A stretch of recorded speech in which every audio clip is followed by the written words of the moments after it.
Senhoras, senhores, queridas irmãs, queridos irmãos espíritas, jovens, nossos votos de muita paz. Periodicamente, a sociedade em jactância acredita haver superado a necessidade de Deus.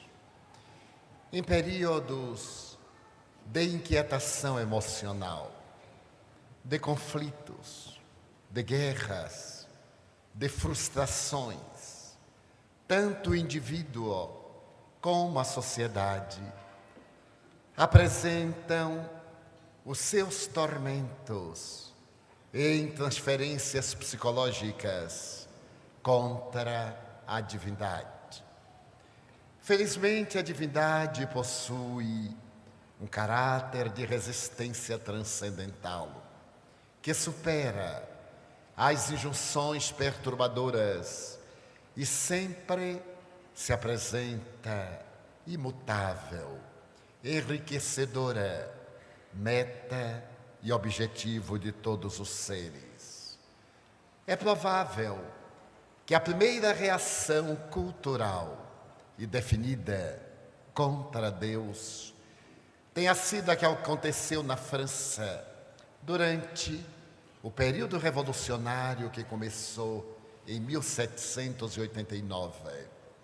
Narra-se que no dia 10 de novembro de 1793, quando a revolução atingira o auge e a intolerância desgovernava os seus líderes, havendo estabelecido pouco antes os dias de terror, na Catedral de Notre-Dame, em Paris, levantou-se um homem, orador famoso, Pedro Pierre Chaumette, e do púlpito da insígne Catedral Gótica, contemplando a multidão que a superlotava, declarou enfático: o povo de Paris não tem necessidade de Deus.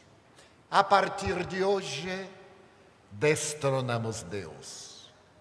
Nós temos a alta honra de possuir a Deus, a razão. E através da razão, dispensamos a presença de Deus em nossas vidas. Abaixo o clero, as doutrinas religiosas. A França sabe pensar. E naquele momento, um simulacro de procissão saiu do interior da nave resplandecente, erguendo a jovem bailarina do Teatro da Ópera Candeio, vestida com a mitra, a indumentária babilônia, em um andor representando a nova deusa razão. Aqueles foram dias muito amargos, porque a comunidade parisiense nomeou os destruidores de Deus. Tratava-se de pessoas fátuas, presunçosas e mesquinhas, que saíram pelo país a arrebentar as igrejas, a destruir os objetos de culto, a estabelecer o período da descrença. Também se conta que na grande banlieue parisiense, nos arredores, quando a comissão chegou, perguntou ao jardineiro que cuidava da pequenina igreja onde estavam as chaves do templo. E ele interrogou: para que as desejais? Para destruirmos os sinais de Deus. Ele interrogou: e cadê as vossas escadas? Escadas? Sim, para destruir, diz os sinais de Deus. Mas que tem a ver as escadas? Bem, para poder desapagar as estrelas, que são os sinais mais evidentes de Deus. E a torva organização deixou a igreja intacta, porque não passavam de presunçosos da própria iniquidade.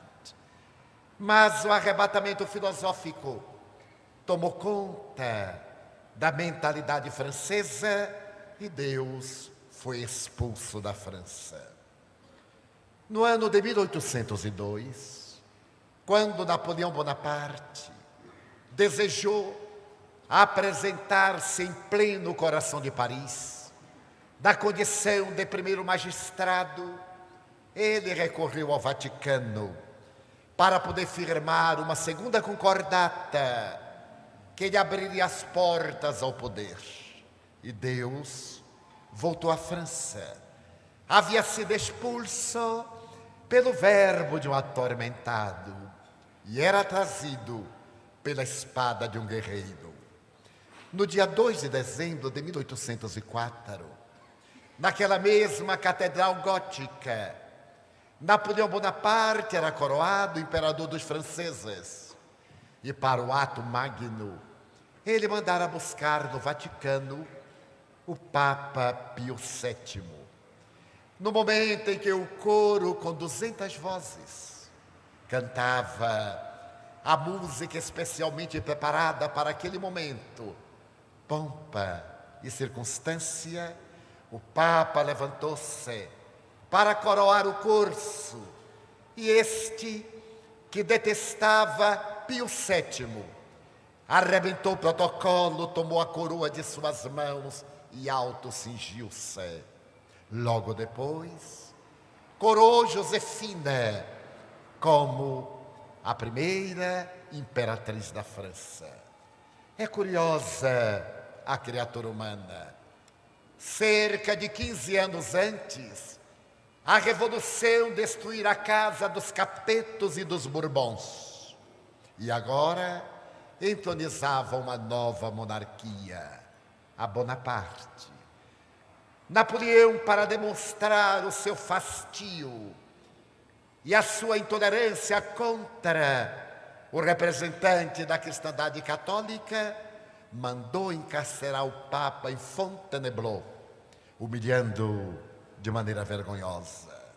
E Deus passou a governar a cultura francesa novamente, até o ano de 1815, quando certo Trechtelon, tomando as decisões da antiga impiedade e intolerância, mandou matar a 15.000 protestantes huguenotes nas margens do rio Loire, que teve as suas águas poluídas por mais de um mês. Mas o século XIX também desenharia para a humanidade as belas perspectivas da filosofia, da ética, da ciência e os pródromos da moderna tecnologia. Paris tornar-se-ia cidade-luz, e asseverava a si mesmo que as ideias em Paris nasciam pela madrugada, envelheciam ao meio-dia e morriam ao entardecer.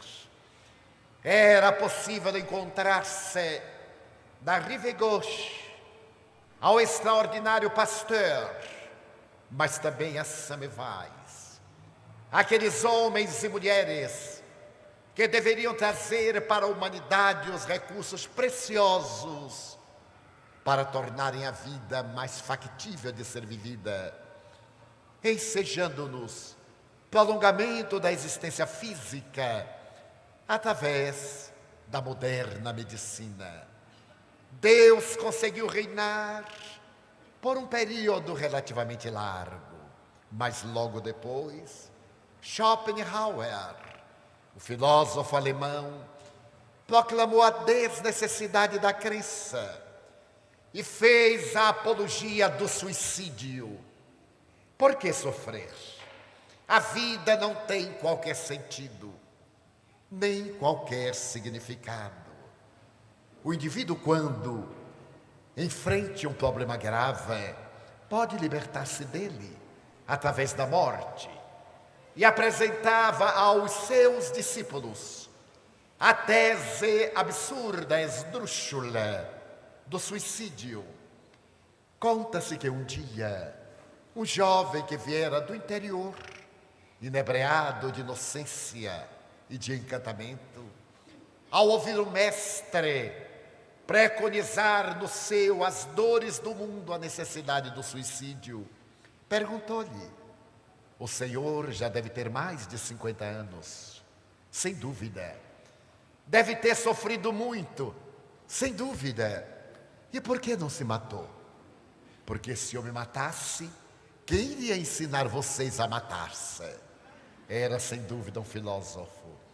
Logo depois, Friedrich Nietzsche, através do seu Assim Falava Zaratustra, recomenda um momento de escuridão na Terra, quando a personagem central, o louco, chega no meio da praça e proclama: senhores, acabei de matar Deus, não temos necessidade de Deus. Uma grande tristeza abateu-se sobre a multidão.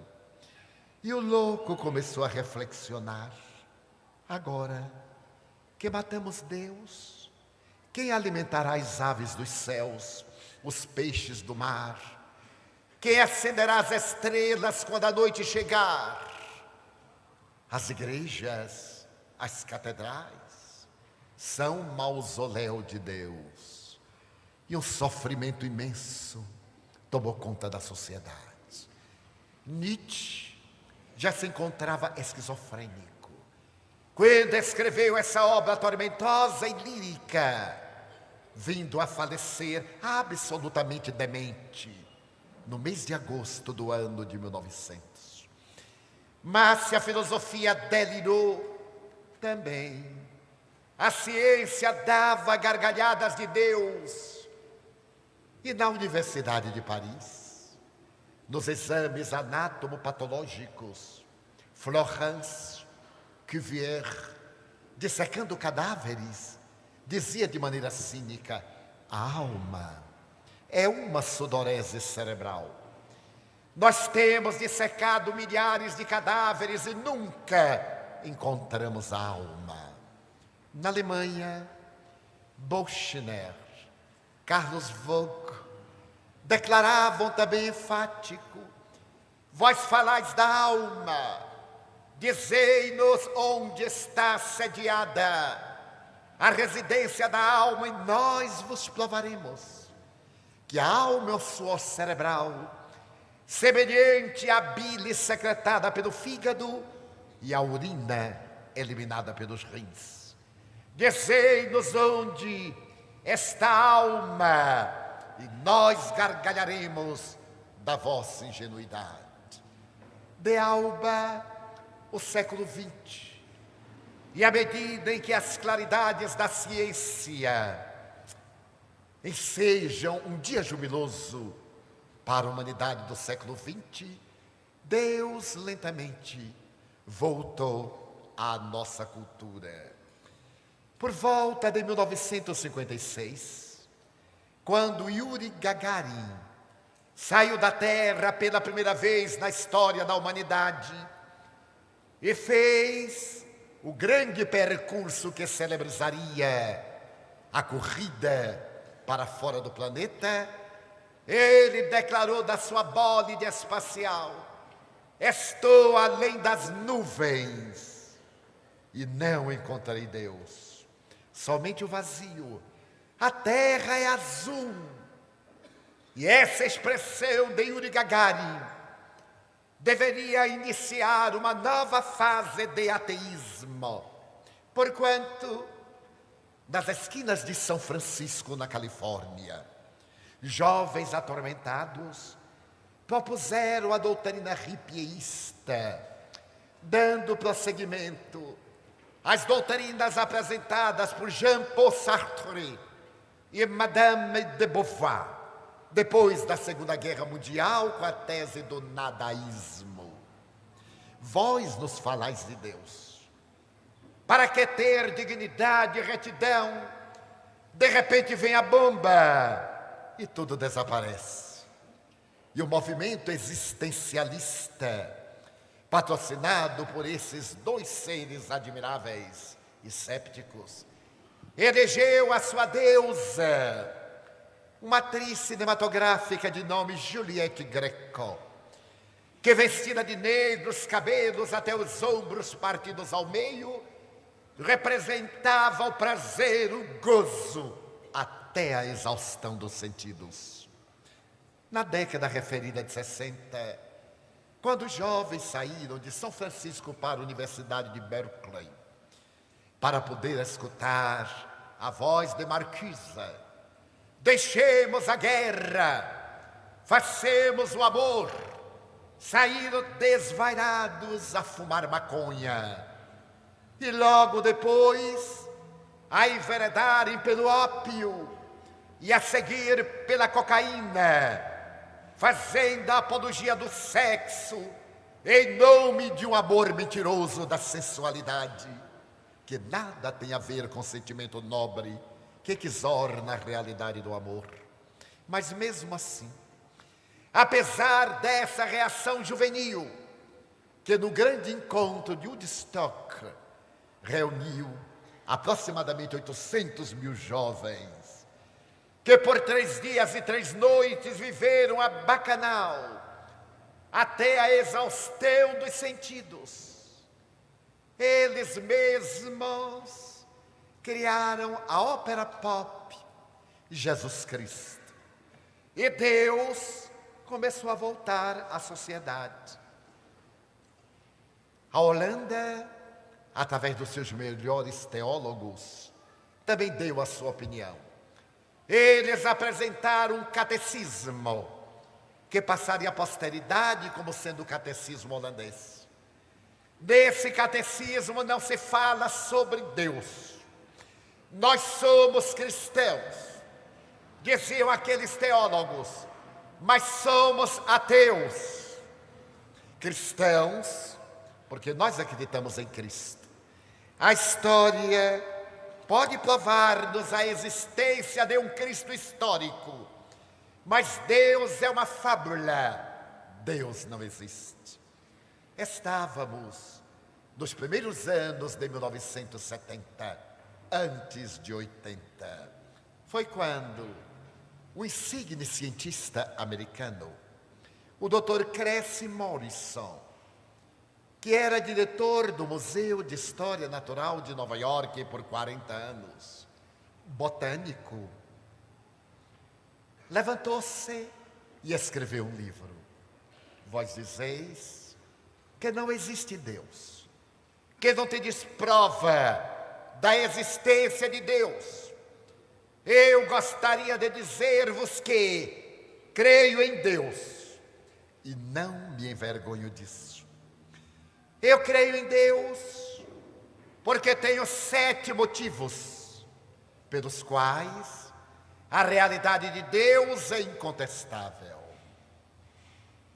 Se por acaso tomardes de 10 moedas de 50 centavos de dólar, todas iguais, e as enumerardes em ordem crescente de 1 a 10, colocardes o vasilhame no bolso, para realizardes uma experiência comigo, eu vos provarei a existência de Deus dentro da ciência. Tentemos. Façamos a tentativa de retirar a moeda número 1, por acaso, sem olhar aquelas que estão no vasilhame. A nossa probabilidade de tirar a moeda número 1 é de 1 vez em 10 tentativas. Se devolvermos a moeda número 1 e ato contínuo retirarmos a moeda número 2, a nossa probabilidade de êxito é de 1 vez em 100. Se devolvermos a moeda número 2, para tentarmos retirar a moeda número 3 imediatamente, a nossa probabilidade de êxito é de 1 vez em 1000.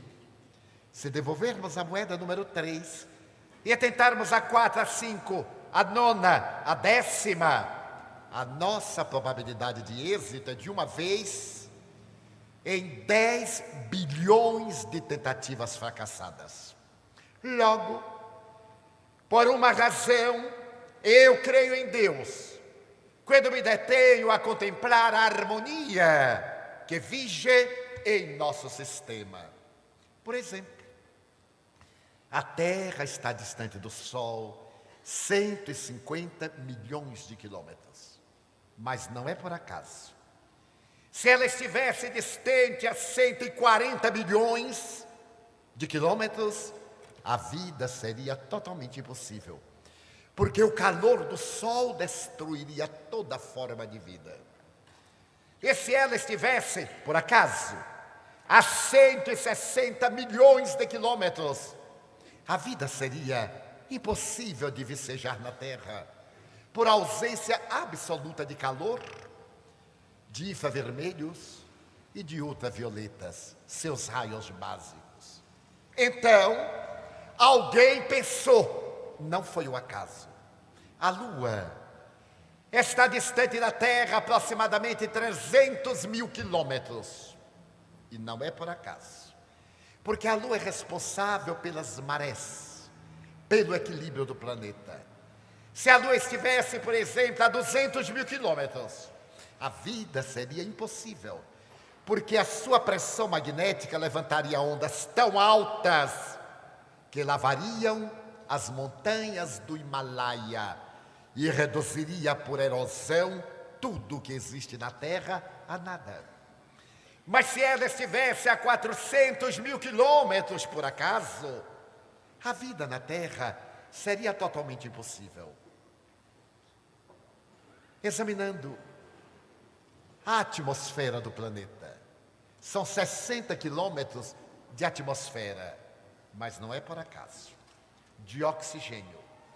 É graças a essa admirável altura que a vida pode existir, porque diariamente caem na Terra milhares e milhares de asteroides, de fragmentos de outros astros.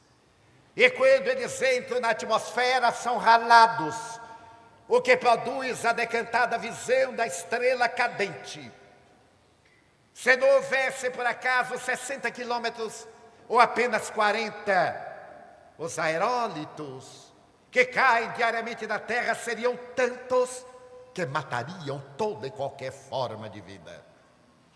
Se por acaso a superfície da Terra fosse mais alta, 3 metros, a vida seria completamente impossível, porque o mar ficaria abaixo 3 metros e ele tomaria todo o oxigênio e não se teria para respirá-lo na parte enxuta. Sabemos que a Terra gira em torno do seu eixo com a velocidade de 1.600 quilômetros horários, mas não é por acaso. Imaginemos se ela girasse lentamente a 160 quilômetros por hora.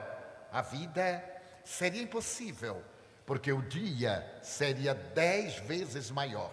Teria 120 horas e o calor destruiria tudo. O que sobrevivesse morreria à noite congelado, porque ela demoraria 120 horas. Então, alguém pensou nessas condições para colocar o planeta na situação em que ele se encontra e a vida conforme nós a conhecemos. Pelo menos nisso, para não nos alongarmos.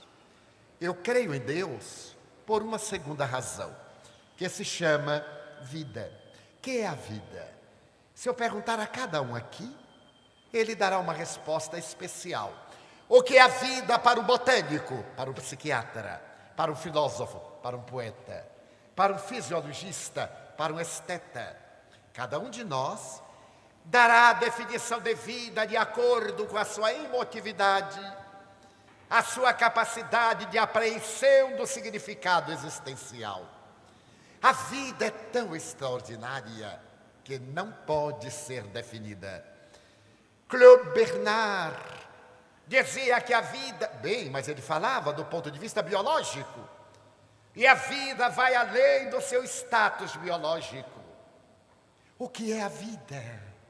A vida é um químico extraordinário. Através de uma raiz, a planta transforma adubo e água em perfume, açúcar e madeira. Em um processo de alta química de laboratório. A vida é o mais notável escultor de que se tem notícia. Se pegarmos uma folha e procurarmos outra absolutamente igual, não existe. Cada folha é como cada impressão digital. Não existem na Terra duas folhas absolutamente iguais, que é a vida. A vida é resultado de dois elementos, um protoplasma e um raio de sol.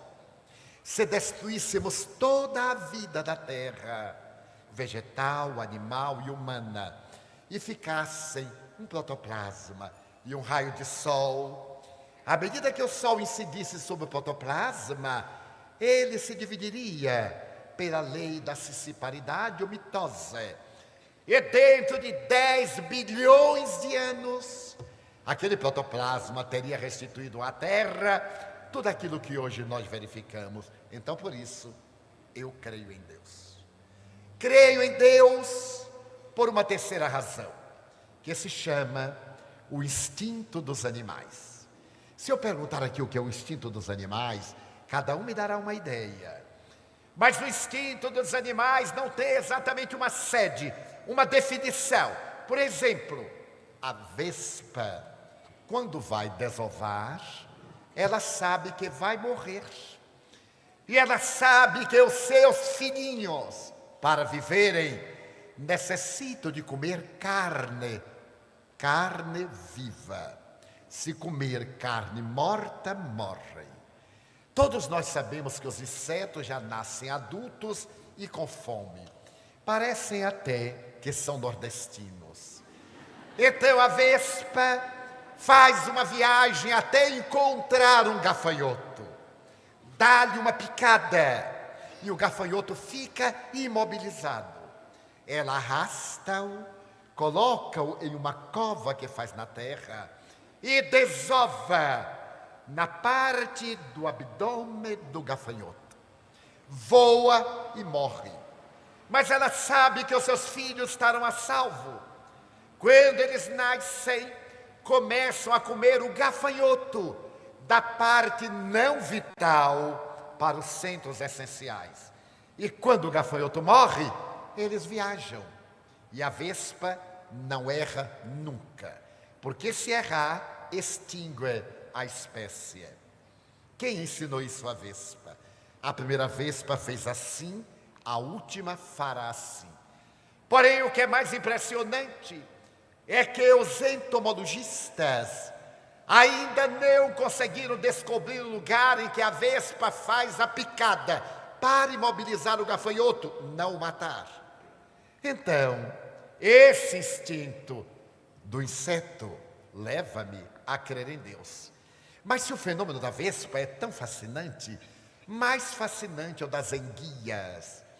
Quando as enguias vão reproduzir-se, elas abandonam todas as águas do mundo e viajam milhares de quilômetros, porque elas somente se reproduzem nas águas das Bermudas, que são as águas mais profundas da Terra.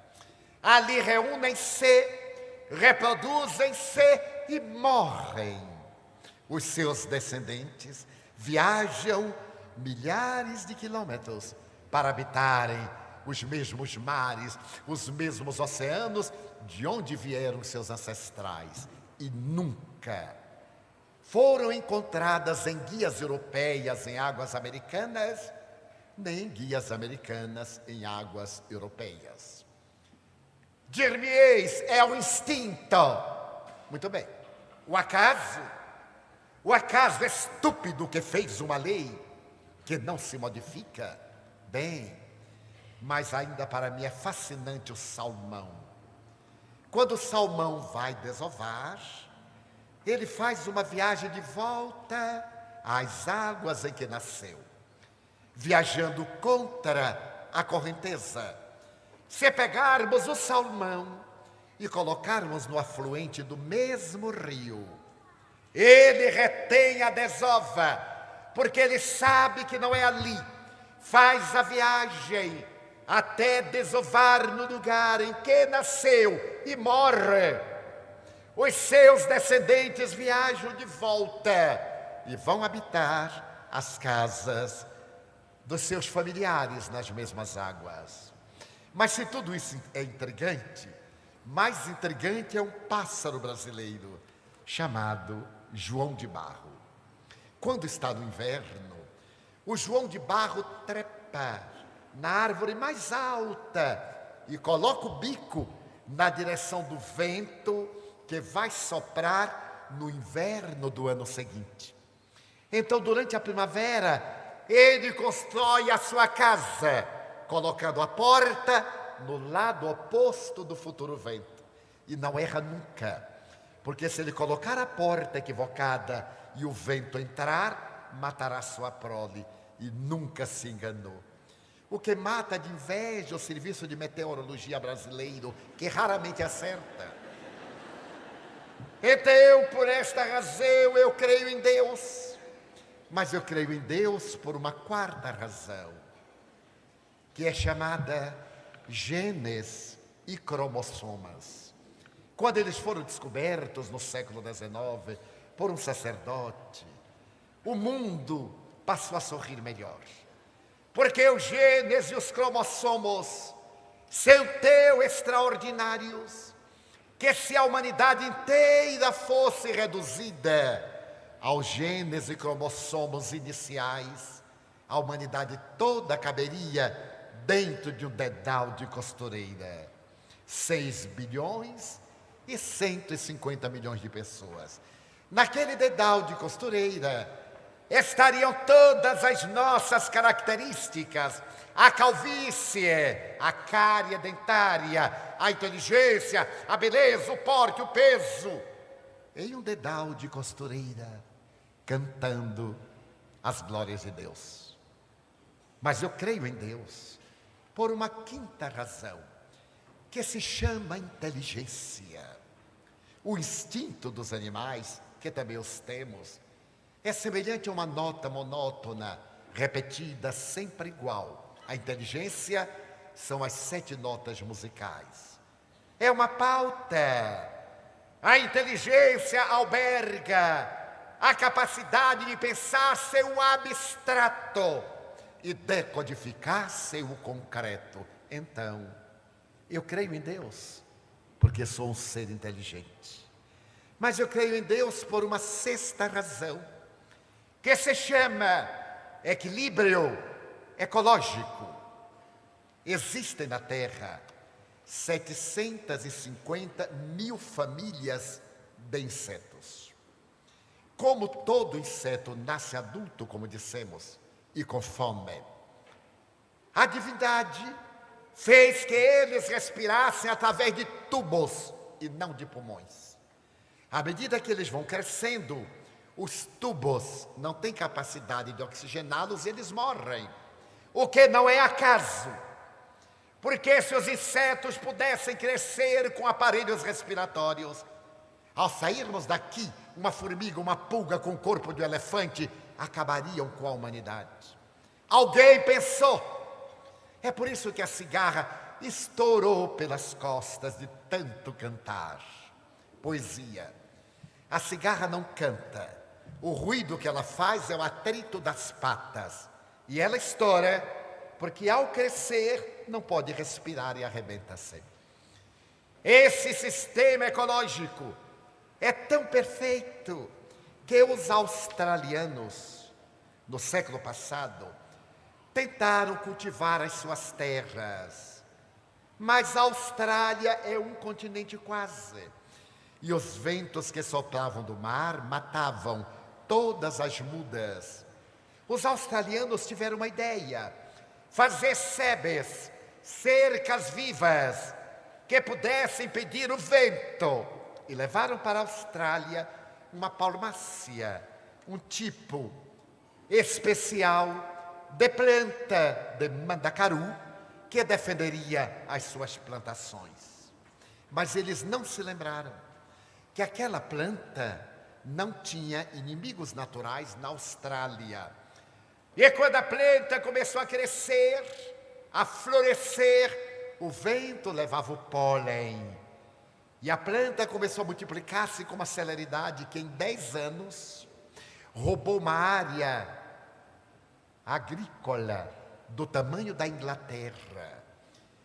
As plantas invadiam fazendas, aldeias. Os australianos utilizaram-se de tratores, de lança-chamas, de herbicidas, nada destruía. Deu-se um alarme internacional. A Austrália poderia ser consumida por esta planta. Em um congresso de entomologistas em Sydney, pensou-se que a única solução seria encontrar um inseto que só se alimentasse daquela planta e que fosse um bom reprodutor. Com esses dados, começaram a percorrer o mundo para achar um besouro que tivesse muita fome e produzisse muitos filhos. E é natural que o encontraram no nordeste do Brasil. O besouro excelente reprodutor e com uma fome hereditária. Foi levado para a Austrália e jogado nos cactos. E os besourinhos brasileiros começaram a comer cactos e a reproduzir-se. Os australianos ficaram apavorados, porque ia acabar o cacto e ficava o besouro. Então, a ecologia estabeleceu equilíbrio. À medida em que os cactos diminuíam, os besouros menos reproduziam-se. E hoje, existem cactos para besouros e besouros para cactos. Eu creio em Deus por uma 7ª razão, que está na Bíblia, no Salmo 19. Esta razão é a imaginação. Se, por exemplo, lermos o Salmo 19 de Davi, está escrito: os céus proclamam a glória das suas mãos e o universo canta a beleza da sua criação. É verdade. Se numa noite de inverno sairmos da cidade e caminharmos por uma estrada artificialmente não iluminada e olharmos o zimbório celeste, seremos dominados por uma alegria inefável, as estrelas que oscilam ao longe. E diremos: Deus meu, eu vejo milhões de estrelas. E nos enganamos, porque somente são visíveis a olho nu 5.000. Isto é, 2.500. As outras 2.500 estão do outro lado. Quem duvidar, conte hoje à noite. Mas se nós usarmos um binóculo, poderemos vê-las em número de 15.000. Se usarmos um telescópio doméstico, podemos ver 150.000. Se usarmos o telescópio de Monte Palomar, na Califórnia, poderemos ver 30 milhões de estrelas. E se nos utilizarmos do telescópio Hubble, podemos ver 100 milhões a 1 bilhão de estrelas. Albert Einstein asseverou que o nosso universo, que ainda está crescendo e que é um universo relativo, porque ele vai desaparecer, está alcanforado por 100 bilhões de estrelas em nossa Via Láctea, essa mancha esbranquiçada, vulgarmente chamada o Caminho de Santiago. 100 bilhões. Mas existem aproximadamente 100 milhões de galáxias. Graças ao telescópio Hubble, vemos nascerem galáxias e outras serem devoradas pelos buracos negros a todo instante, cantando as glórias de Deus. Deslumbrados, olhamos para as estrelas e dizemos: a espiga da Virgem, Betelgeuse, Canopus, e sabemos que são estrelas de primeira grandeza, porque as estrelas são como as mulheres. Elas são mantidas, as mulheres pela adrenalina, as estrelas pela claridade. Quanto mais alva é a luz das estrelas, mais jovem elas são. As mulheres, quando são jovens, brilham os olhos, a pele. O sol é uma estrela de quinta grandeza, amarelada. Assim também com o tempo as mulheres vão ficando despigmentadas. Até que as estrelas, quando ficam velhas, ficam vermelhas. E dizem que as mulheres também ficam vermelhas, com umas manchinhas que nenhum creme consegue tirar. É sintomático do câmbio de energias. Então, podemos dizer aquela de primeira grandeza, porque ela tem no seu núcleo a imensa ebulição de 11.000 graus centígrados. O Sol tem a ebulição de 6.624 graus centígrados no seu núcleo. Mas tudo isso dentro de um programa. Por exemplo, sabemos que o Sol sustenta a sua corte de planetas, satélites e cometas por causa da lei de gravidade. Essa lei de gravidade é resultado da energia que o Sol espalha. Para ele poder manter essa corte, ele converte 240 milhões de toneladas de massa em energia por segundo.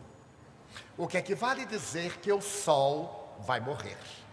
E o sistema solar, mas não é para já, para dentro de 10 bilhões de anos.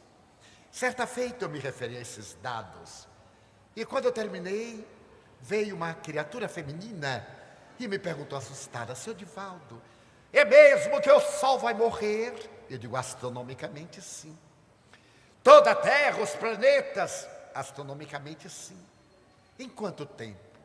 Ele disse: 10 bilhões de anos. Ela levou as mãos à cabeça e disse: meu Deus, que será de mim que ainda não me casei? Naturalmente ia ter tempo bastante para casar-se. Para nós termos uma ideia do universo, nós que somos leigos, o grande astrofísico inglês, Sir James Jeans, pede que tomemos um avião a jato, com a velocidade maior do que a do Sol, e que levemos 3 abelhas em uma pequena caixa. Quando o avião tiver atingido o teto mais alto e a velocidade máxima, abramos a caixa e atiremos as 3 abelhas. Elas terão menos espaço para voar do que aquele que distancia um astro do outro, cantando as glórias de Deus. Então, diante desses dados astronômicos, a criatura que olha o céu tem um gesto automático e traga em seco. Então Deus sai do universo e vem para a individualidade humana. Neste movimento que ele faz para tragar em seco, ele move com a língua, que é constituída de 5.000 corpúsculos salivares, para o milagre da digestão. Esses corpúsculos salivares, de acordo com a nossa imaginação, encarregam-se de produzir a imunoglobulina, também a nossa alegria, o nosso amor, o nosso perdão, produzem na saliva essa substância que nos imuniza contra infecções e contágios. Quando nós amamos, o organismo produz essa defesa imunológica. Quando nós odiamos, quando temos mágoa, ressentimento, pioramos, e o organismo produz toxinas que nos envenenam. É científico, tem nada a ver com religião nem filosofia, dado científico. Então, aquelas papilas da língua agitam-se. Se, por exemplo, eu me lembro de que daqui a pouco irei comer um churrasco, já as minhas papilas começam a secretar a saliva com a lembrança, e o estômago a preparar o suco digestivo. Quando eu me sento à mesa, estou preparado. Na hora de dar a garfada, eu digo, meu Deus, eu me esqueci, eu sou vegetariano. Então o estômago joga fora tudo aquilo e vai preparar o suco para os legumes que eu vá vendo cada um. O cérebro manda uma mensagem e ele começa a preparar. Mas na hora que eu vou comer, eu digo, não é exatamente, eu não sou vegetariano, eu sou lacto-ovo. E o estômago diz, não aguento com esse indivíduo. E joga fora e se prepara, cantando as glórias de um autor. Porque não se pode considerar isso um acaso estúpido. O acaso não se repete. Se ele se repete, não é casual, é causal. Tem uma causa anterior. Então, se eu levo uma picada, milhares de capilares, vasos superficiais, são penetrados. De imediato, outros vêm para o lugar. Se eu tomo um corte e começo a ter uma hemorragia, de imediato, a borda do corte começa a fazer uma rede de fibrina e joga e faz um tampão através do coágulo, para evitar que o meu sangue se esvaia, exceção nos hemofílicos. Então nós olhamos e ficamos deslumbrados, porque o nosso sistema circulatório mede aproximadamente de 160 mil a 190 mil quilômetros de veias, vasos, artérias, em um circuito especializado, porque ele produz as suas próprias defesas, as hemácias, os leucócitos, tudo aquilo de que necessita, ele produz e vai desaguar no coração uma bomba elástica como ninguém foi capaz de fazer na terra. O coração é tão miraculoso, entre aspas, que ele começa a pulsar depois de 20 dias no gameta, no ser em concepção. 20 dias depois, no zigoto, ele dispara, surge um choque elétrico e ele começa a disparar antes de existir. E não para nunca, porque se ele parar, advém a morte biológica. É tão extraordinário este pulsar, que na idade de uma pessoa como eu, ele já pulsou 4 bilhões de vezes, sem parar, sem descansar, sem reclamar. É um exemplo para nós seguirmos. Então nós ficamos emocionados com os rins, que são um laboratório extraordinário para filtrar as impurezas do sangue. Somente esses 2 rins têm, de vasos e de veias, 106 quilômetros enrolados, cantando a glória de Deus, e os foles pulmonares, para que haja a transformação do sangue venoso e arterial, e sejam carregadas as toxinas que são jogadas fora. Não se pode conceber que os nossos neurônios, 100 bilhões, com finalidades específicas, de produzirem neuropeptídeos, que são responsáveis pelo nosso movimento, pela inteligência, pela memória, pela emoção, pela afetividade.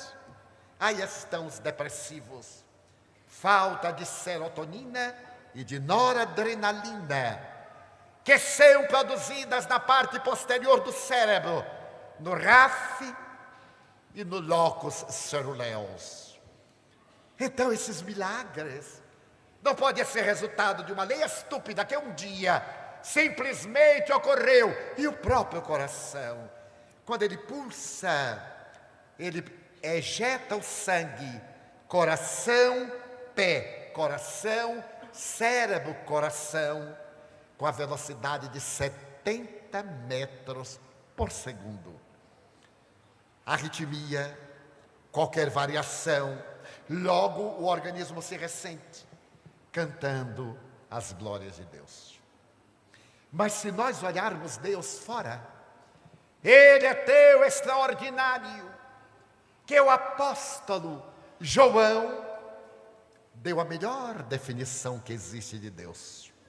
Platão, por exemplo, dizia que Deus é o eidos, a ideia. Aristóteles dizia que Deus era morfê, ou a forma. Baruch Spinoza, o filósofo holandês, dizia que Deus era naturans, a natureza da natureza. João disse: Deus é amor. É a melhor definição de Deus. E Joana de Ângeles, espírito, disse que Deus é a alma do amor. E o amor é a alma de Deus. Aqueles que tiverem dificuldade de elucubrar o conceito de Deus, através da viagem no macro e no microcosmo, siga agora comigo numa viagem de amor. Ela era a mulher mais rica dos Estados Unidos. Por volta de 1875, quando começa a nossa história real. Era casada com um homem excelente, senador da República e, na ocasião destes acontecimentos, governador da Califórnia. Morava numa mansão periférica, São Francisco, hoje cidade, chamada Palo Alto, onde ficaram os jogadores brasileiros algo no passado. O senador Stanford era um homem grandioso na sua colocação política, ultramilionário. E Madame Stanford era considerada a mulher mais rica, mais bela, mais extravagante de toda a América. Madame era tão feliz que era jovem, casada com um homem rico, mais velho. Era mãe. Seu filho, Leland, devia contar entre 12 e 14 anos nessa época. Madame era bela, já dissemos que era rica e era magra. O ideal de toda mulher daquela época. Madame, quando saía da sua carruagem folheada a ouro, a inveja sorria para ela e desejava-lhe a morte, porque é assim. Mas Madame sentia-se feliz, tinha tudo. Seu filho era tão belo que possuía 2 olhos verdes. E Madame o amava a seu modo. Porque ontem, como hoje, há muitos pais que amam a seu modo. Dão coisas, mas não se dão.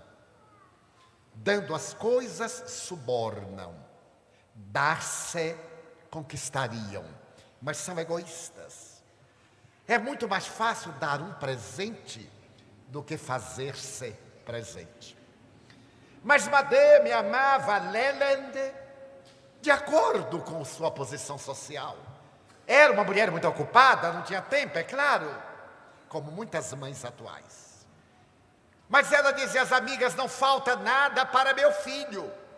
Ele tem uma babá inglesa, uma aia alemã e uma funcionária francesa. Não falta nada. Só faltava a mãe, mas isto não é importante. Porque Madame era muito ocupada, repito. Quando Leland acordava, mamãe estava dormindo. Porque a vida social era muito intensa. Quando Leland estava na aula, mamãe acordava. Quando Leland ia fazer a primeira refeição, o almoço mais pesado, mamãe estava na manicure, no cabeleireiro, estava experimentando vestidos. Mas uma vez por semana, sim, Madame e Leland se encontravam. Eram as babás que davam notícia. Parece até que é atual. Que a mãe chega e pergunta à empregada: tudo bem? Teve febre? Comeu direitinho a papa? Tudo bem? Tudo bem, senhora. Mas não esteve tudo bem.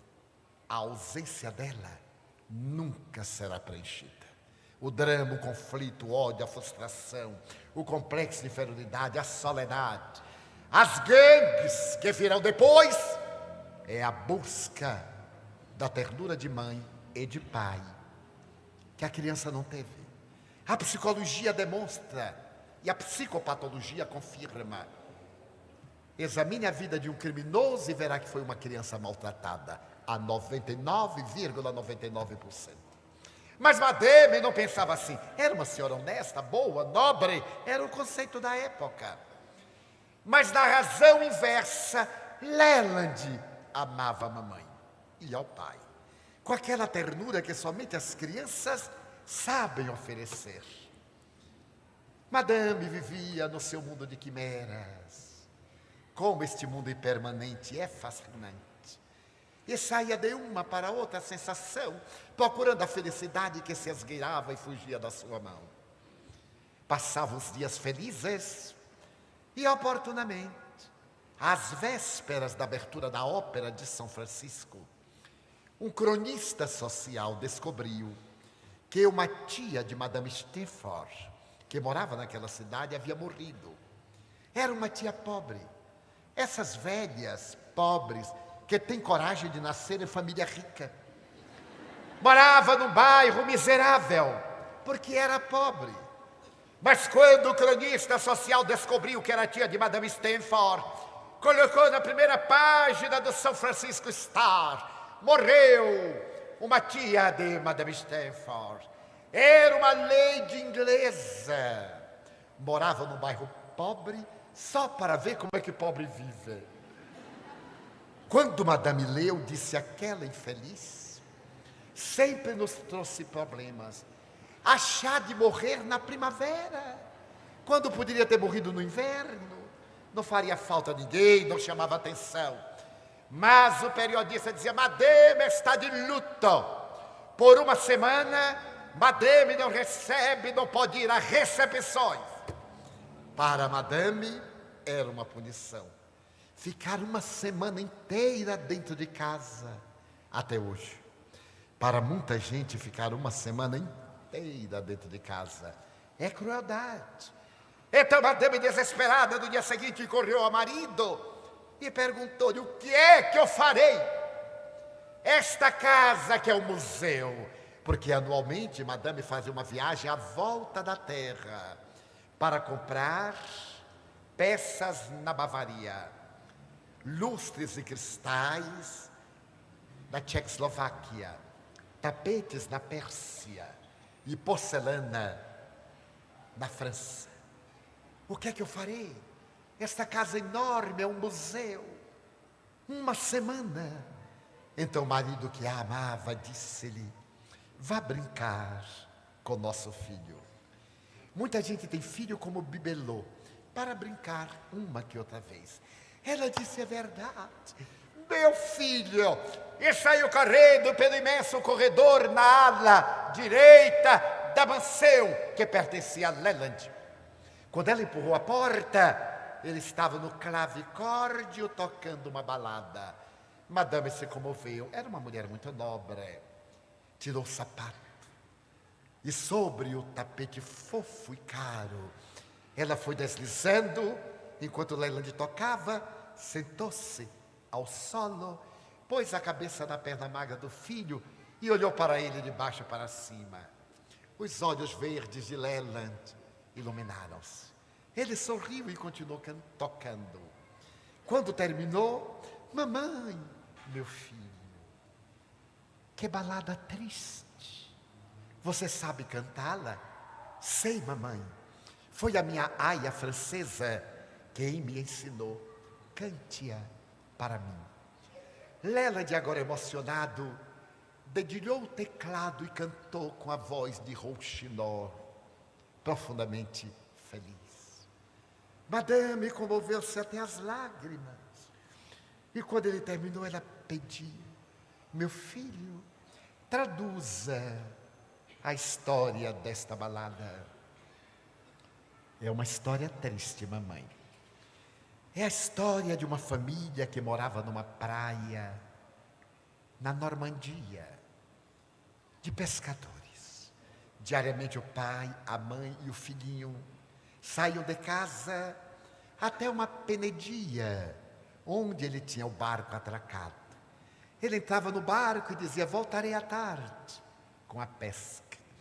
E desaparecia nas águas distantes do mar. Ao cair da tarde, a mãe e o filho viam recebê-lo. E a bênção dos peixes mantinha a família.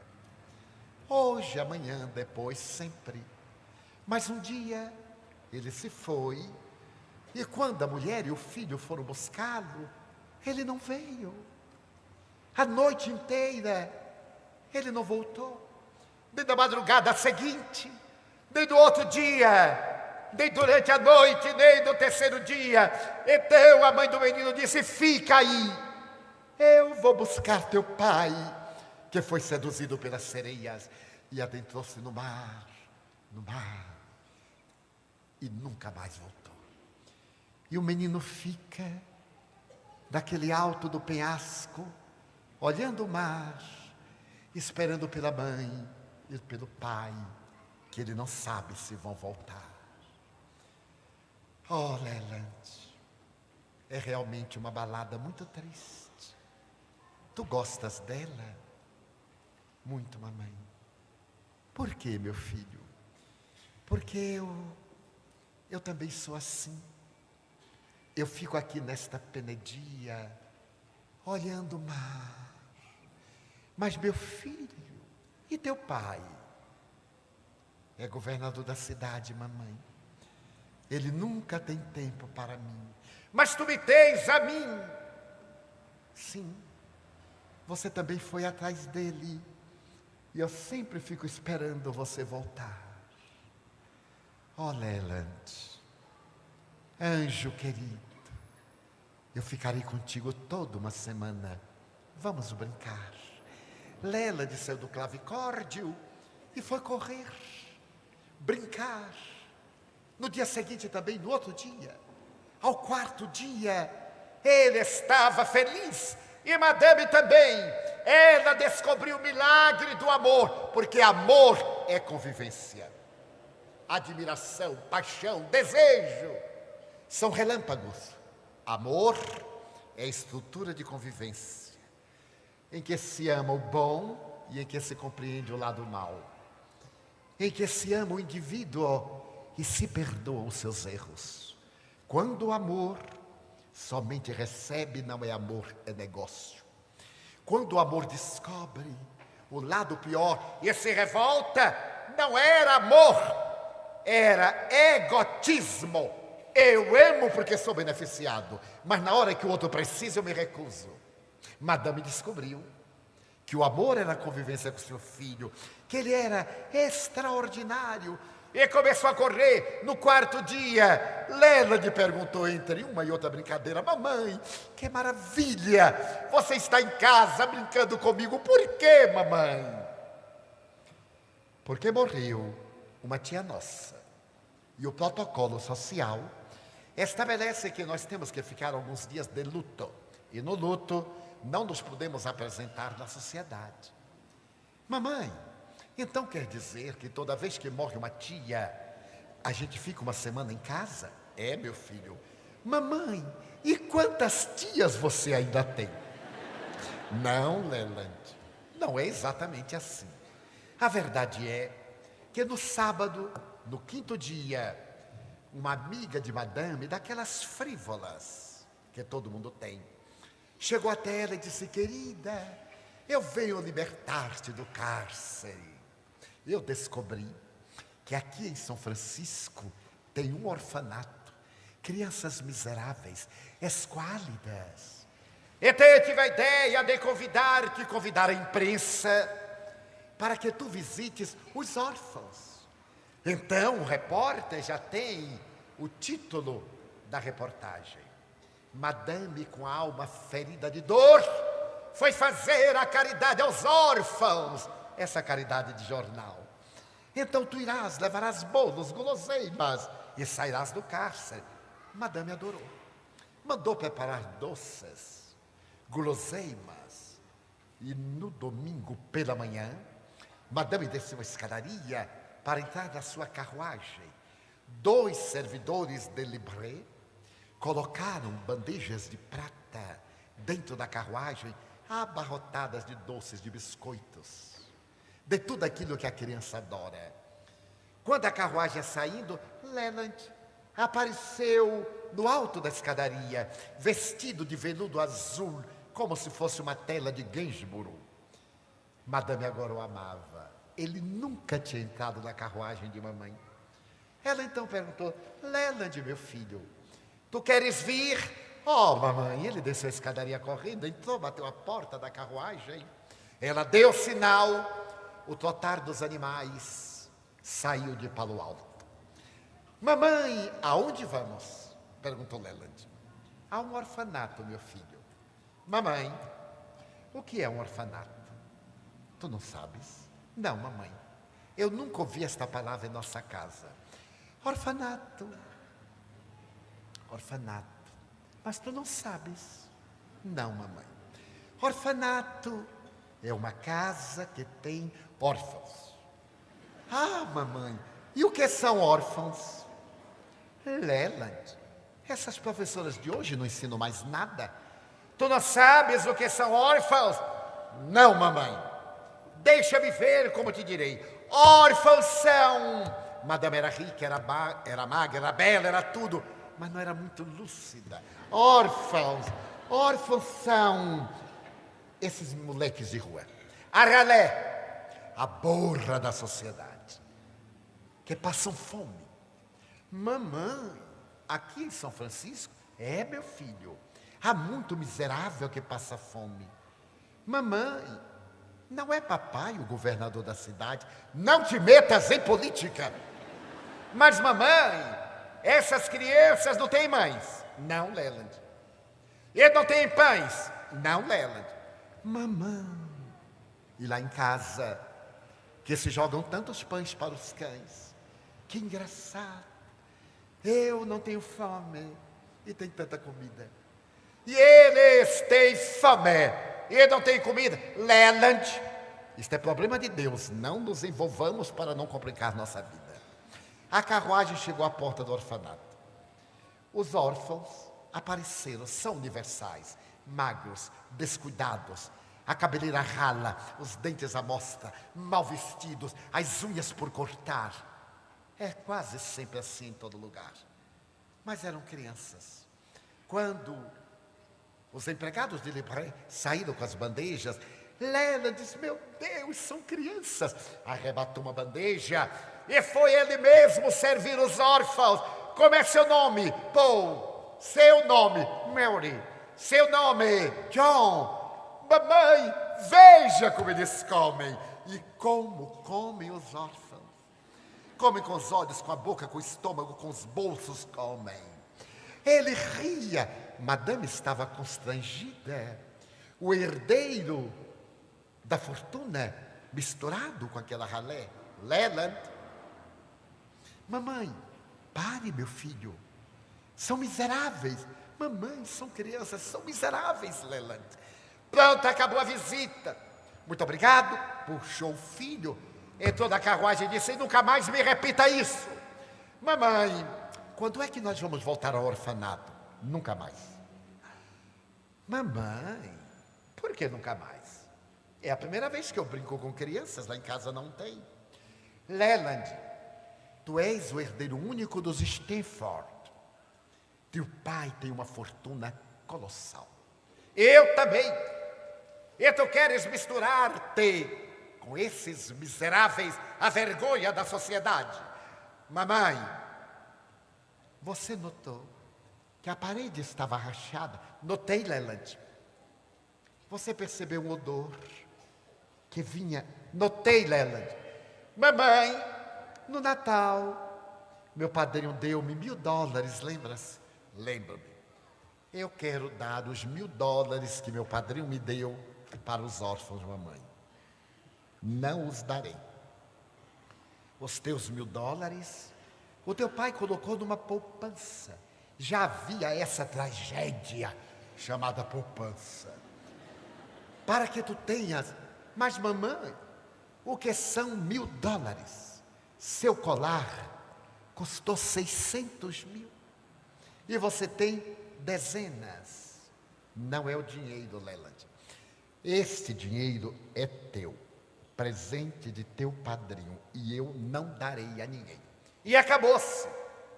Quando chegaram em casa, Leland puxou a mãe pela mão, correu à janela. Mamãe, de que lado está o orfanato? Ali, meu filho. Então é lá que estão os meus irmãozinhos, os órfãos. Leland, tu és filho único. Que deu na tua cabeça, tu não tens irmãos? Mamãe, mas eles são crianças, leve-me lá. Outra vez, não irás nunca mais. Arrependo-me de ter te levado lá. No dia seguinte pela manhã, a véspera de Madame libertar-se do luto. Mamãe, eu gostaria tanto de visitar os órfãos, mas eu não te levarei. No terceiro dia, Leland amanheceu com febre.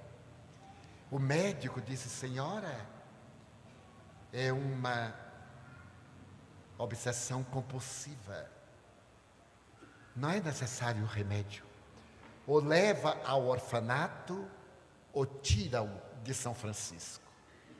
Eu prefiro retirá-lo de São Francisco, a levá-lo à convivência com aqueles miseráveis. Irei preparar uma viagem à Europa. Começou o preparativo, o médico deu medicação calmante para o menino, e uma semana depois, Madame pegou um grande paquete, como chamava na época, um transatlântico que saía de São Francisco para Barcelona. Leland foi com a mamãe. O senador foi com a banda de música. Metade da cidade foi despedir-se de Madame. À medida que o navio desaparecia no oceano imenso, Leland, debruçado na morada, perguntava, mamãe, de que lado está São Francisco? Ali, meu filho. Então, é lá. É lá. Chegaram a Barcelona. Mamãe, de que lado está a América? Ali, meu filho. Então é lá.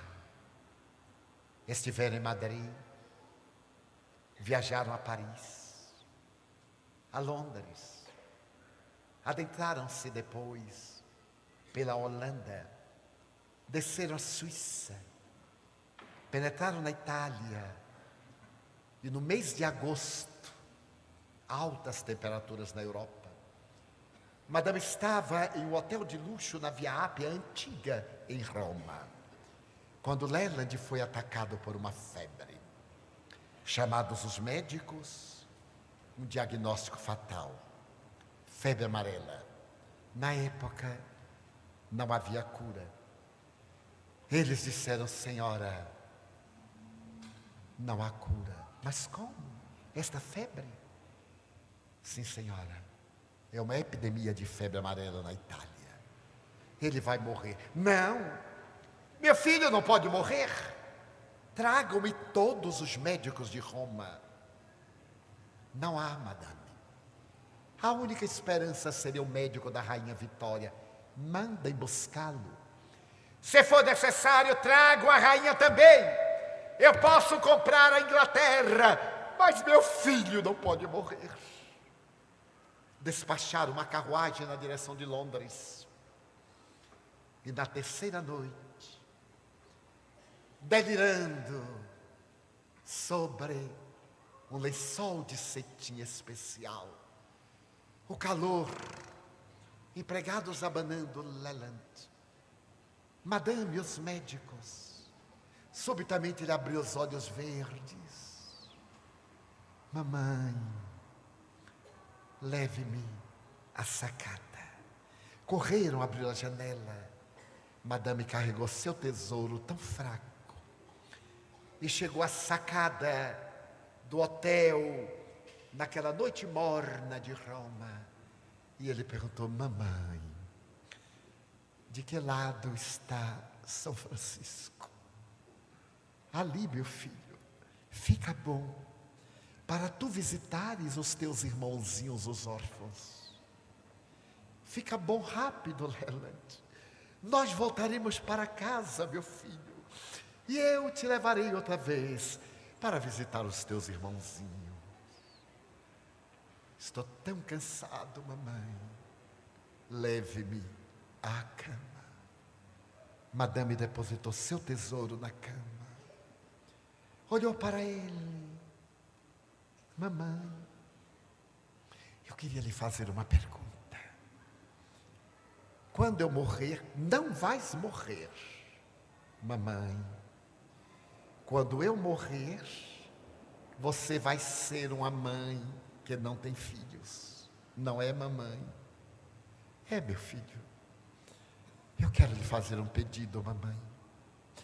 Quando eu morrer, que você for uma mãe que não tem filhos, eu quero lhe pedir para ser a mãe dos filhos que não têm mãe.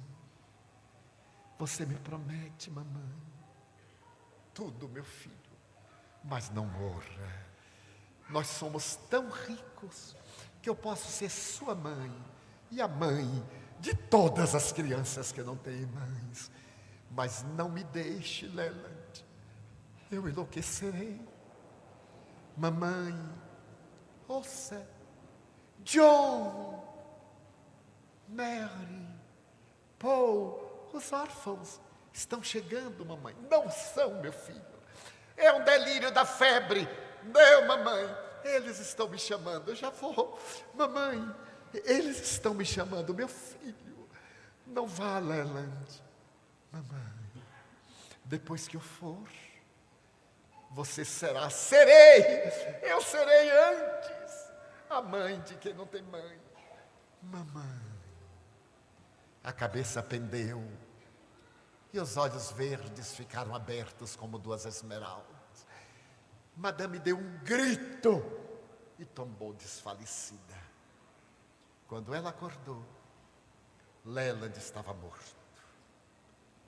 Madame desceu as pálpebras, não disse uma palavra, mandou embalsamar o filho, programou uma viagem do Porto d'Ostia a Madrid, a São Francisco, levando no caixão de mogno de cristal o seu filho idolatrado. A viagem foi longa.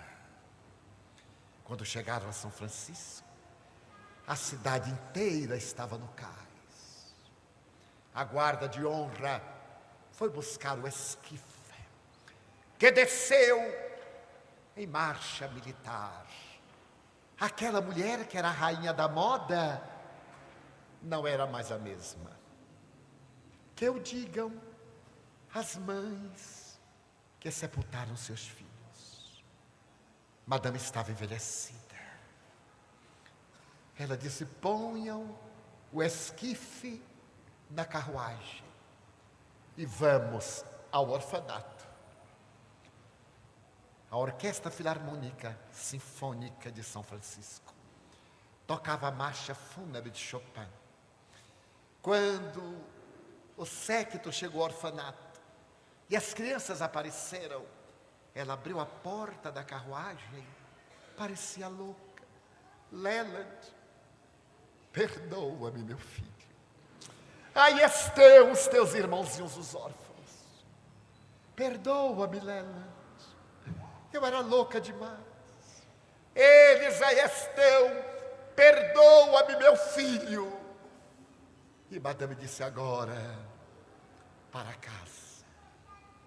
O féretro seguiu, e no alto de uma colina em Palo Alto, madame mandou fazer a sepultura, e no mofilho colocou uma lápide de mármore de Carrara, plantou uma roseira vermelha trepadeira, para que na primavera o vento despetalasse gotas de sangue sobre a sepultura de Leland, e mandou escrever: aqui dorme os olhos verdes de meu filho.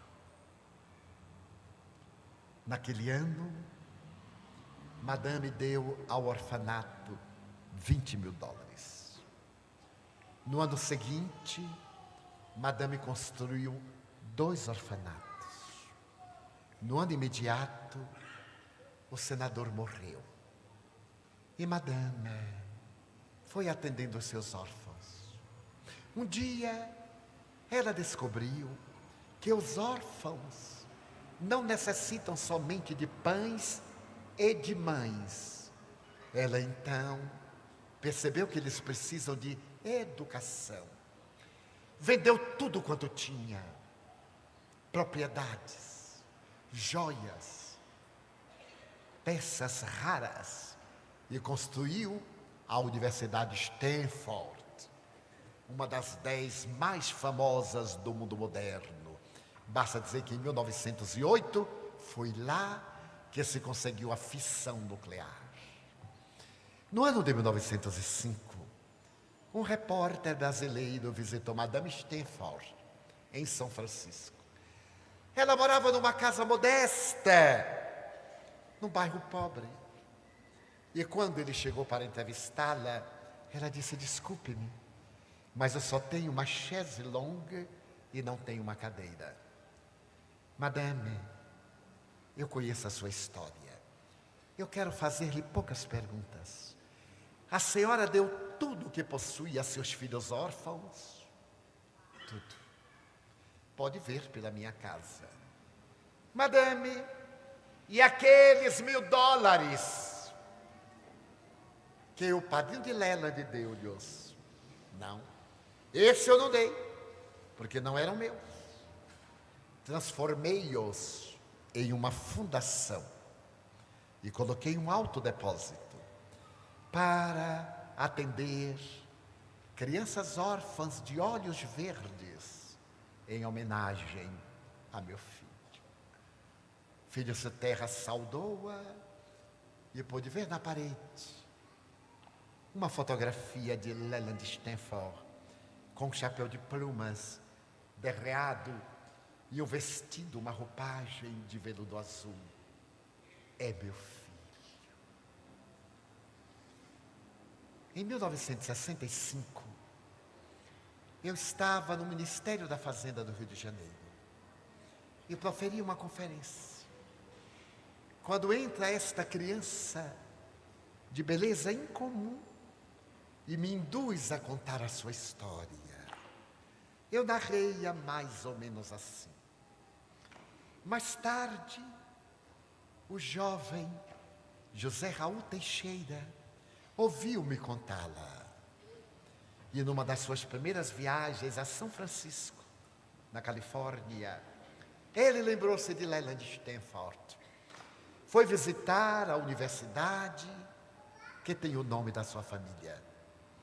E quando ele constatou a realidade de Leland e teve a ocasião de ver a sua fotografia, ele trouxe-me de presente um álbum histórico da Universidade Stanford, a fotografia do casal de Leland e algumas lembranças para confirmar aquela visão psíquica do mais lindo ato de amor em nome de Deus.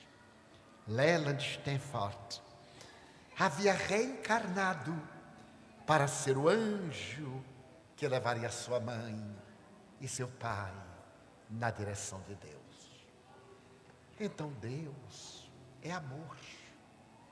Por máximas definições que deambulemos, Deus é amor.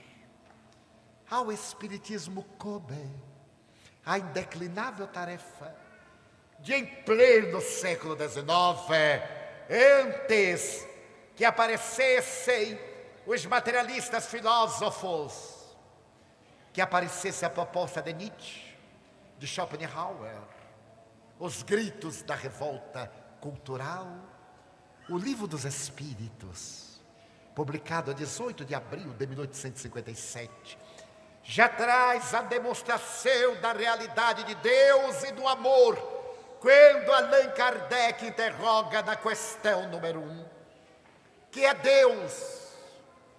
E as entidades venerandas redarguem: Deus é a inteligência suprema do universo e a causa primeira de todas as coisas. É a mais perfeita definição do absoluto, porque definir é limitar. Definir Deus seria torná-lo finito, mas as entidades venerandas deu-nos uma conotação filosófica que não tem limite.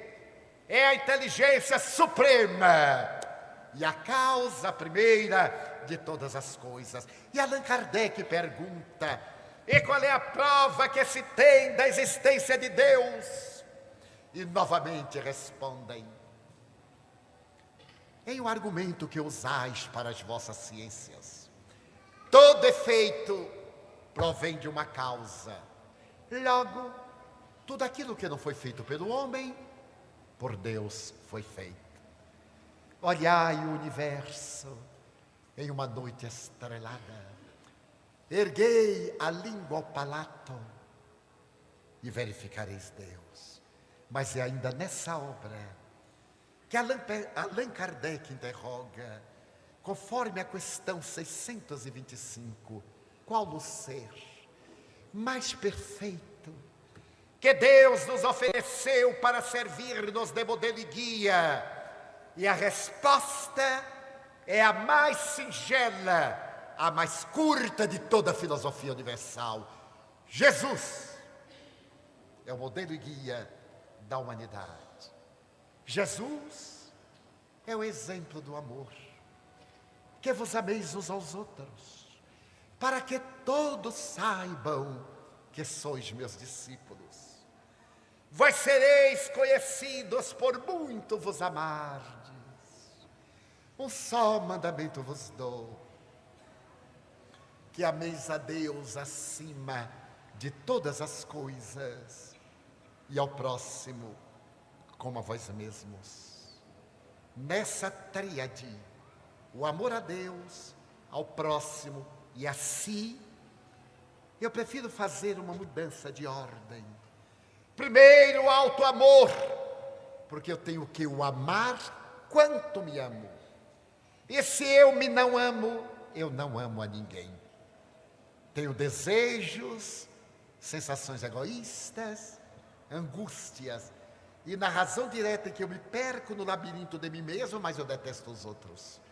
Mas se eu me amo, se eu me dou o direito de ser imperfeito, de errar, se eu me permito ser humano, eu então permitirei também aos outros o direito de ser humano, de errar, de enganar-se. Porque eu me engano, porque não o outro. Nós sempre transferimos para o próximo aquilo que não somos capazes de fazer.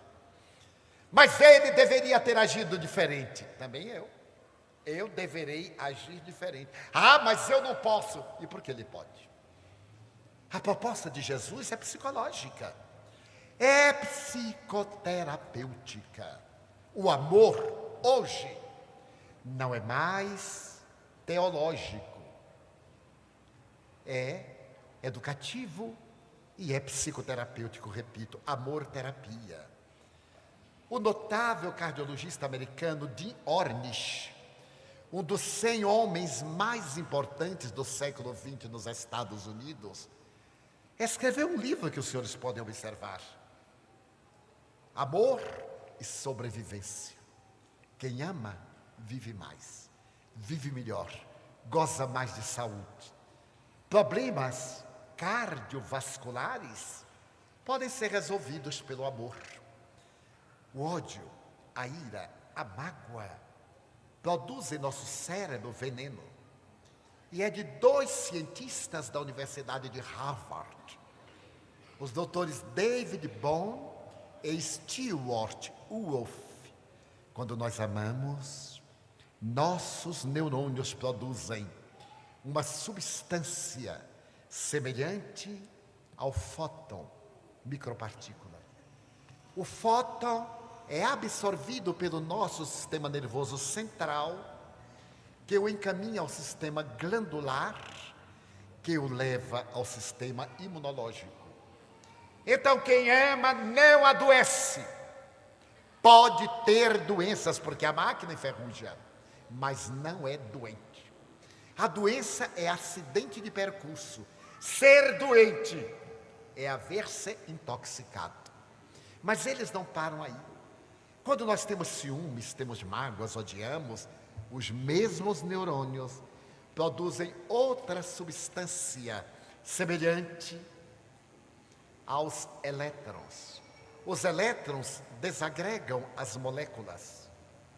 O sistema nervoso central absorve, encaminha ao sistema endocrínico e ele irradia-se pelo sistema imunológico. E nós ficamos susceptíveis a infecções, a doenças. Então, para estudar isso, foi criada uma ciência que passou a ter um nome muito complicado: psiconeuroendocrinoimunologia. Então, nós somos o que pensamos. Quem pensa no bem, passa bem. Quem pensa no mal, passa mal. Carl Gustav Jung, o pai da psicanálise analítica, já dizia há 80 anos: os indivíduos introvertidos adoecem mais do que os indivíduos extrovertidos. Os indivíduos introvertidos fazem amargura e fecham-se, produzindo, completo eu, aquela substância destrutiva. Os extrovertidos eliminam, fazem a catarse, produzem a substância positiva, o fóton. E então dispõem-se ao melhor estado de saúde. Daí o amor. Deus, o amor, o nosso relacionamento com o próximo. Para concluir, o Dr. Jim Ornish, que foi o maior vendedor de um livro sobre alimentação e saúde nos Estados Unidos em todos os tempos, cujo livro estava na lista do Washington Post como mais vendido por 40 e tantas semanas. Apesar de ele recomendar tudo isso, era um homem de temperamento fechado. Era um homem amargurado. Ele não se dava conta. Certo dia, quando ele foi pegar um avião em Washington para New York, ele estava com o semblante tão carregado que a aeromoça perguntou-lhe: cavalheiro, está indisposto? Sim. Aceita um conselho? Sim. Leia, por favor, o livro do Dr. Jim Ornish. Ele teve um choque e saiu envergonhado e sentou-se. Ele era um homem famoso. Então ele cobriu a cara para que ela não reconhecesse que ele era o autor do livro. Então ele ficou pensando: mas por que eu sei o que fazer e não faço? Ele fez uma viagem retrospectiva durante o voo, que é muito curto, de 40 minutos, 50. Por que eu tenho tanta mágoa? E ele lembrou-se que odiava o pai. O ódio havia o infelicitado. Ele fez uma autopsicanálise e chegou ao tempo da juventude e da infância. Era o pai o responsável pela sua infelicidade. Sempre é outrem, não somos nós. É o outro que é culpado. Muito bem. Ele tomou uma decisão. Eu não posso ser infeliz por causa dele. Eu vou acabar com isso. Afinal, foi pensando quanta coisa boa o pai lhe deu. Apesar de ser aquele homem estranho. Quando ele chegou a New York, ele telefonou ao pai, que morava a 2.000 quilômetros. Papai, Na terça-feira eu irei visitar você. Está bem? Está bem. Ficou contente? Ficou contente. Ele disse: é o miserável de sempre. Não se emociona. Depois passou-lhe um telegrama dizendo o nome da companhia, o voo e a hora da chegada. Quando ele chegou ao aeroporto, o pai não estava. E ele disse: eu sabia. Ficou com mais raiva e arrependeu-se. Pegou um táxi, foi até a casa. A porta estava encostada. Ele empurrou, o pai estava lendo o jornal na sala. Papai, cheguei. Ah, muito bem. Papai, levante-se, dê-me um abraço. E por que você não me dá um abraço? Então ele deu aquele abraço constrangido. Sabe de outra? Eu vou lhe dizer tudo o que penso de você. Eu sou infeliz por sua culpa. Eu sou um dos homens mais famosos do século XX na América. No entanto, eu não sou feliz, porque você foi um péssimo pai. Você nunca me abraçou. Você nunca me beijou. E descarregou toda a mágoa. E o pai lendo o jornal. Já terminou? Já. Então pode ir embora. Porque você diz que eu cuidei de você assim. É verdade. Agora eu vou lhe dizer o que eu penso de você. Ingrato. Soberbo. Filho mau. Abra aquela mala. Quando ele abriu, estava cheia de recortes de jornal. Tudo que os jornais publicam a seu respeito, eu recorto e guardo.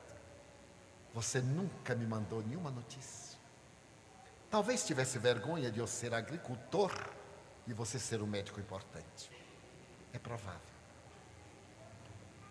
Quando sua mãe morreu, meu filho, e eu tomei conta de você, para não lhe dar uma madrasta, eu não casei outra vez.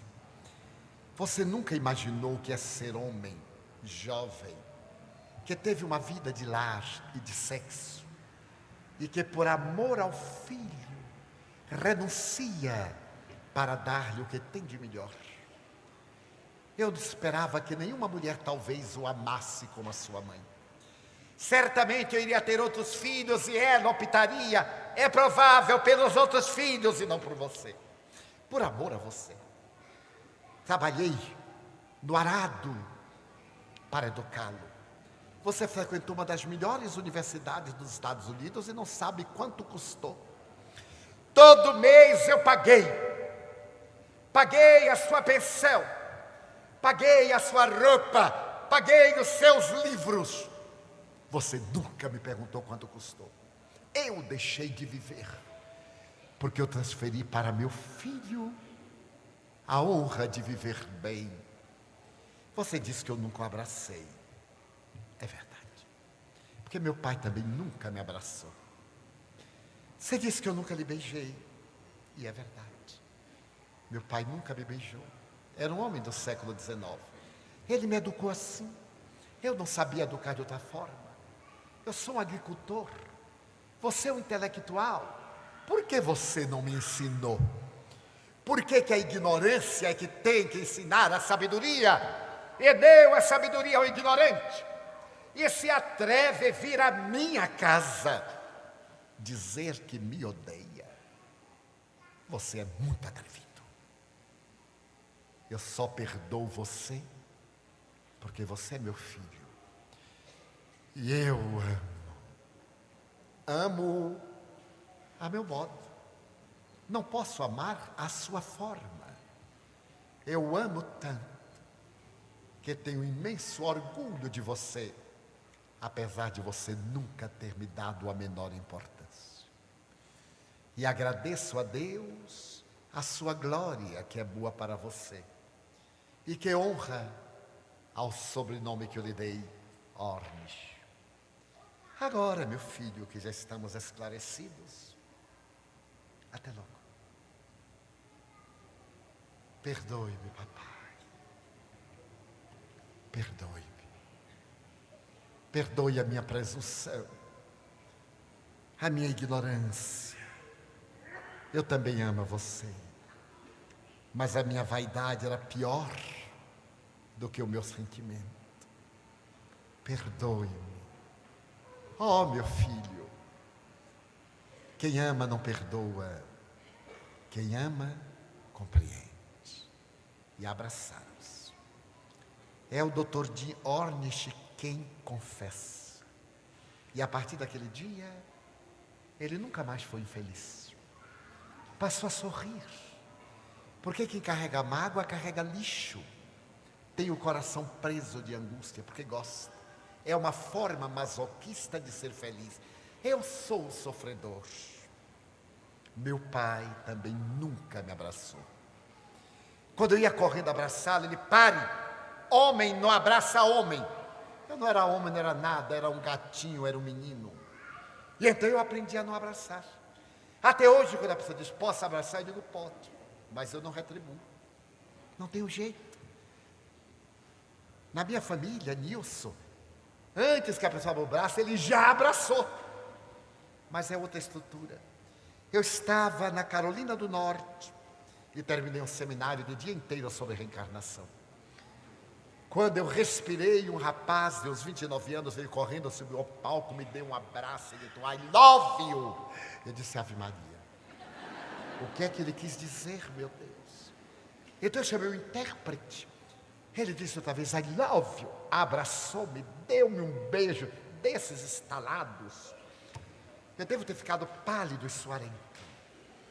E então ele sorriu, me deu um tapinha nas costas.